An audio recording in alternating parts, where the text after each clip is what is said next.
Assalamu alaikum, tutengezeni milkshake kama hii yangu tamu ajabu.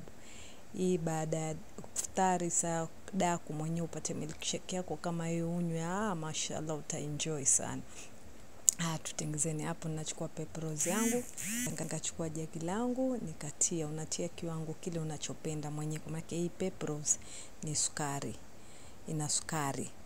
Nikachukua ice cubes, nikatia ndani ya jagi. Pale nimeweka pepros.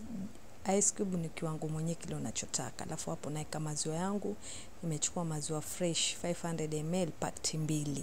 Maziwa fresh unamimina katika jagi lako pale ambapo umeweka pepros yako na ice cubes, unakoroga. Maziwa yako changanyikane vizuri na pepros yako. Mashallah, hii milkshake huwa tamu ajabu. Ukipenda mwenyewe waeka flavor vanilla, ukipenda weka flavor strawberry, mwenye vile unavyopenda.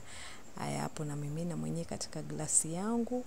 Mashallah, ini utaenjoy milkshake. Yani haina mambo mengi. Simple and yummy drink. Mashallah.